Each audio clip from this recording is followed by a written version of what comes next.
अस्सलाम वालेकुम नाज़रीन, मैं हूं लंदन से अमजद चौधरी। नाज़रीन, 3-4 चीज़ों पे बात करेंगे। एक तो जो रिचर्ड ग्रैनल हैं, वो सब कोई धोई जा रहे हैं। अब उन्होंने वसीम बदामी साहब को भी धो दिया है, इसके ऊपर बात करेंगे। इसके अलावा शेर अफजल मरवत साहब जो हैं वो कल शाहज़ेब खानज़ादा के प्रोग्राम में गए और उन्होंने वहाँ पे जो एक बात की जिसके ऊपर सोशल मीडिया पे बड़ा शोर मचा हुआ है कि जो इमरान खान कह रहे हैं वो उसके ऑपोज़िट बात कर रहे हैं, इसके ऊपर बात करेंगे। और इसके साथ-साथ मुनीर फ़ारूक साहब जो हैं, उन्होंने भी जो है वो बड़ी छलांगे मारते हैं। तो उनके बारे में तो वो एक मिसाल दी जाती है कि ज़ाती कोड़ किली ते शतीरियां नु जफ़े। वो बताएँगे कि उन्होंने शतीरी को जफ़ा कहाँ पे डाला है और उसके पीछे बुनियाद क्या हो सकती है, उस पे बात करेंगे। उसके अलावा एक क्लिप जो है वो वायरल हो रहा है पब्लिक टीवी के ऊपर। मज़हर बरलास सीनियर जर्नलिस्ट हैं, उनके साथ एसार राना थे और रिजवान रजी जो रजी दादा के नाम से हैं, नून लीग के बड़े करीब हैं, वो थे और होस्ट थी। वो क्लिप बड़ा मज़ेदार है, उसके ऊपर भी गुफ्तगू करेंगे।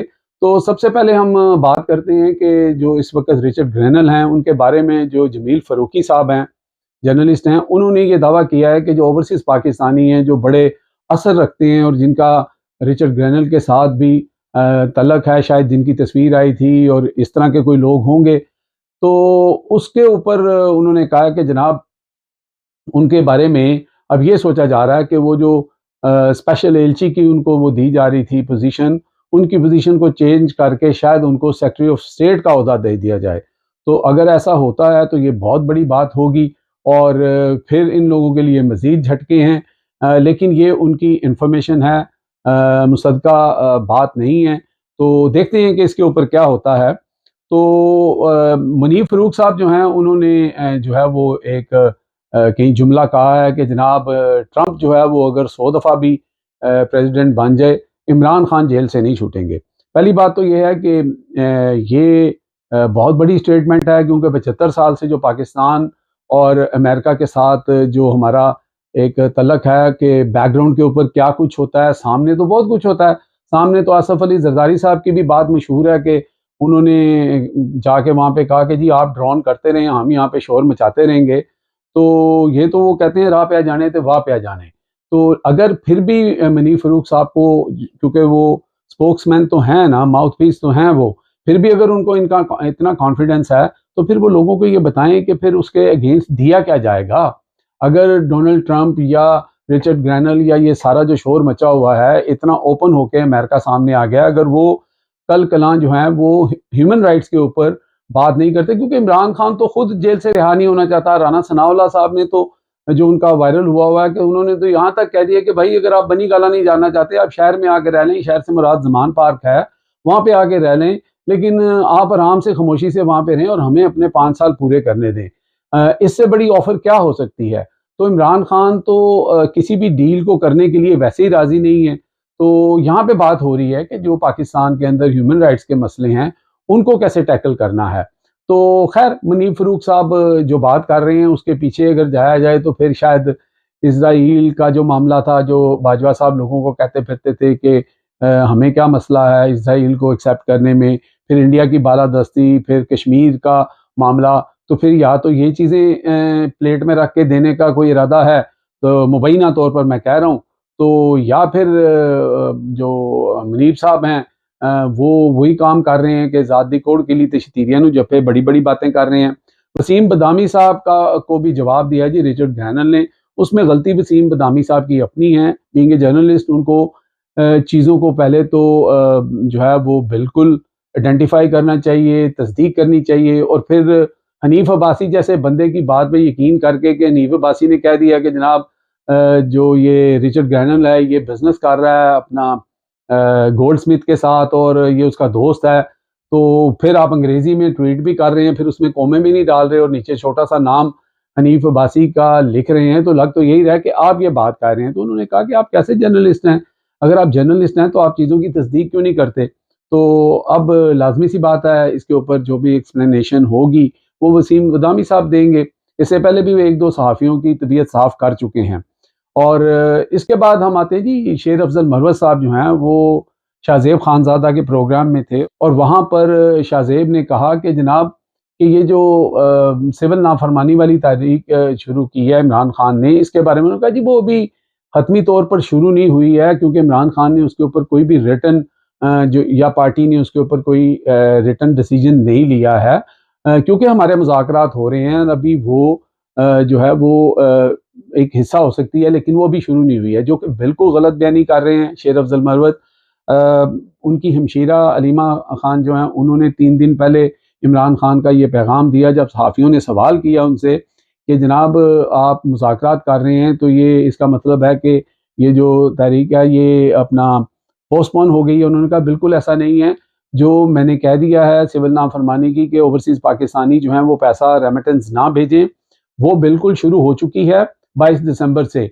और ये जो मुज़ाकरात हो रहे हैं, मुज़ाकरात में हमारे मुतालबात मान लें, जो ही माने जाएंगे, हमारे कैदी बाहर आ जाएंगे, बाकी जो इंक्वायरीज शुरू हो जाएंगी 26 नवंबर पे और 9 मई पे, तो मैं इसको कॉल ऑफ कर दूंगा। यही चीज़ जो है वो हामिद रजा ने आके कही। तो फिर ये जो शेर अफजल मरवत साहब हैं, ये कौन सी लैंग्वेज बोल रहे हैं, ये क्यों ऐसी बात कर रहे हैं? तो इसके ऊपर उनको काफ़ी ट्रोल किया जा रहा है, सोशल मीडिया के ऊपर काफ़ी सवाल किए जा रहे हैं। पुरानी भी बहुत सारी बातें उनके बारे में फिर साथ लोग करते हैं कि जनाब मुराद सईद जैसा बंदा जो है वो चुप चुप के ट्वीटें करता फिर रहा है, और एहसन इकबाल जैसे लोग जो हैं, एहसन इकबाल नहीं सॉरी असलम इकबाल जैसे लोग जो हैं वो छुपे हुए हैं, उनको वो सामने नहीं आते। इनको लेवरेज हासिल थी, ये पकड़े जाते थे, छूट भी जाते थे, और बड़े बड़े जलसे भी कर लेते थे, और इस तरह की वो बातें कर रहे हैं। शायद उनका काला कोड भी इसमें कोई ना कोई अमल दखल रखता होगा कि शायद वो जो है वो जुडिशली के साथ उनका एक तल्लक है, सारा कुछ है।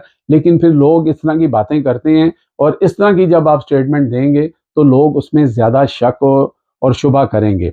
अब हम आते हैं जी उस क्लिप की तरफ, जो पब्लिक टीवी पर मज़हर बरलास जो सीनियर जर्नलिस्ट हैं वो थे वहाँ पर। एसआर राना मेरे सीनियर हैं, मैंने उनके साथ काम किया है, मेरे उस्ताद की तरह हैं, वो थे वहाँ पर।